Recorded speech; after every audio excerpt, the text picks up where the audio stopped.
There's a divorce settlement somewhere right now with a ticking clock on it. Everything looks fine, the papers are signed, the accounts are split, and life is moving forward. And then one phone call changes everything. In the last video, I walked through the first 3 financial landmines in divorce settlements. This video covers the final 3, and landmine number 7 is the one that keeps me up at night. Because once it detonates, there's absolutely nothing anyone can do. If you haven't watched part 1 yet, go watch that first. If you're back, let's finish this. Quick note. This video is for educational purposes only. I am a licensed financial advisor, but I am not your financial advisor. Your situation requires professional guidance specific to your circumstances. Okay, 3 landmines left. And the first one is about timing. It involves a rule that most people don't know exists. The second one is fixable right now in only about an hour. The third one is the one that ends income streams overnight with no warning and no recourse. Almost nobody thinks about this during divorce negotiations, and quite frankly, they should. Under Social Security Administration rules, Title 20 of the Code of Federal Regulations, Section 404.331, for those of you that are interested, it states that if you were married for at least 10 years, you may be eligible to claim divorced spousal benefits based on your ex-spouse's earnings record, up to 50% of their full retirement benefit if you claim at your full retirement age. Claim earlier, and that percentage is permanently reduced. So, 10 years is the threshold. If you're at 9 years and 6 months and considering finalizing your divorce, you might want to delay those final papers by 6 months. The difference could be hundreds of dollars a month in Social Security income for the rest of your life. One more thing most people don't know. If your ex-spouse hasn't started collecting their own Social Security benefits yet, you generally need to be divorced for at least 2 years before you can claim divorced spousal benefits. So if you're near that 10-year mark and thinking about timing, both thresholds matter. This has nothing to do with your settlement negotiations. It's purely about Social Security timing, which, remember, is a lifetime income stream. Almost no one mentions it. The next landmine is fixable, but I'm always amazed how often it isn't. For employer retirement accounts, your ex's 401k, 403b, or pension, the beneficiary designation on file with the plan controls who gets the money when you die. Not your will, not your divorce decree, the form on file with the plan administrator. The U.S. Supreme Court confirmed this in a case called Kennedy versus DuPont Savings. I'll spare you all the details, so here's the story in plain English. A man named William worked at DuPont for decades and had a retirement account worth $400,000. When he got married, he filled out a form at work that basically said, if I die, give this money to my wife. Her name was Liv. Years later, they divorced. In the divorce papers, Liv signed a statement saying she gave up all rights to William's retirement money. William moved on with his life, but never went back to his HR department to update that old form. Most likely, he simply forgot or never got good advice.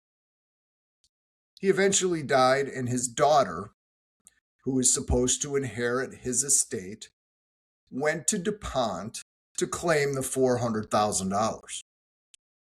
DuPont said no. They paid it to his ex-wife, Liv. The daughter sued. The case went all the way to the United States Supreme Court, 9 justices, and a unanimous decision. The court said the form William filled out at work is the only thing that counts. Not the divorce papers, not what Liv agreed to, not what William probably intended, only the form. The reason matters here because federal law, specifically ERISA, which governs 401ks and 403bs, says retirement plan administrators have one job: follow the plan documents exactly.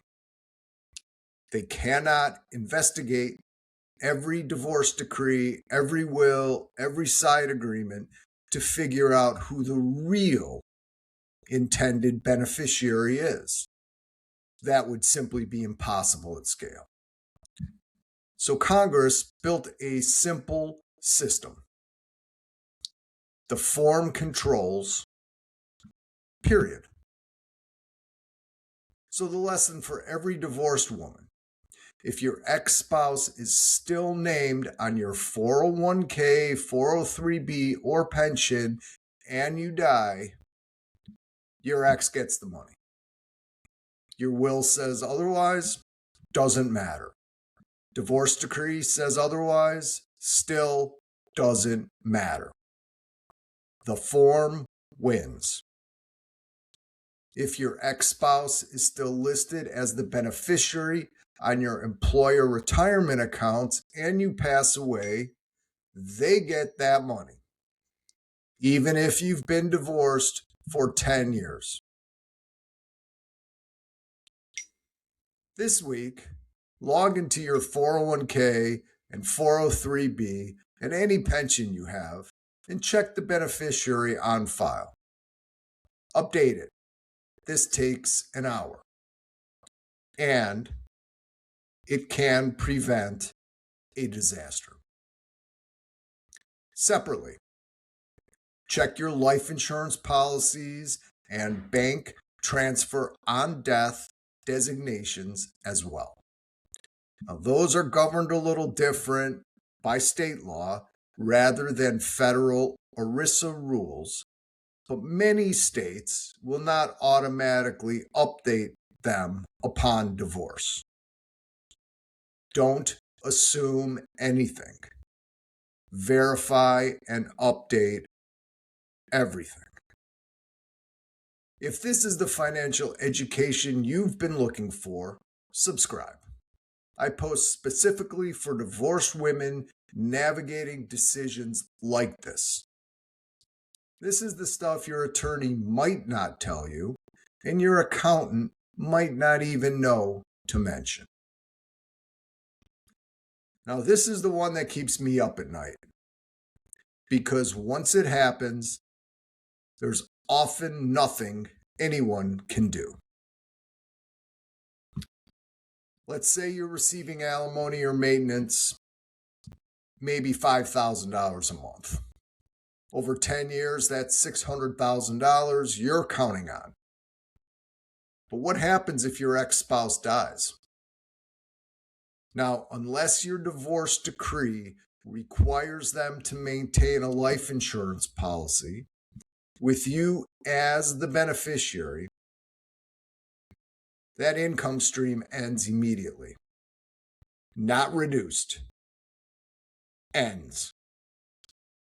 Now, I've seen this happen.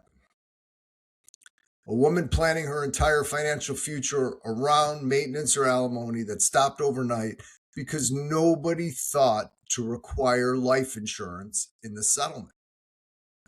So if you're mid-divorce and negotiating maintenance, insist on a life insurance requirement in the decree itself, not a side agreement, in the decree. If you're post-divorce with alimony or maintenance and there's no insurance requirement, I would strongly recommend talking to a family law attorney about whether a modification is possible. Yes, it's that important. I wrote the book $1 Million Divorce: How to Avoid Money Anxiety After Divorce Without Sacrificing Your Lifestyle, because I kept having the same type of conversation. Women would come to me after everything was final.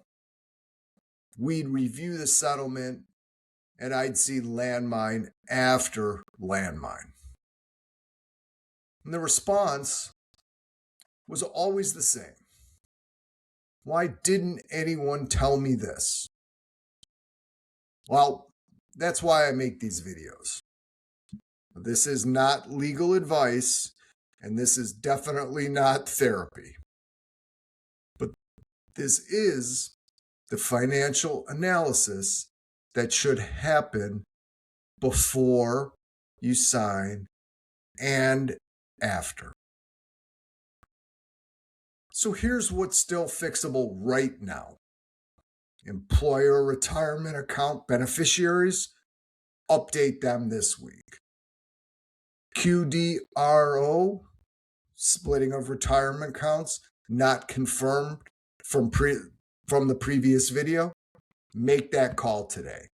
Insurance gap in your alimony, talk to a family law attorney about modification. The transformation starts with knowing exactly where you stand, not where you think you stand. You see, none of this is your fault.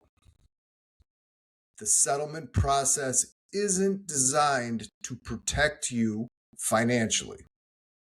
It's simply designed to be legal.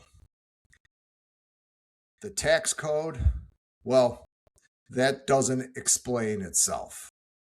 And the wealth disparity after divorce between men and women is huge.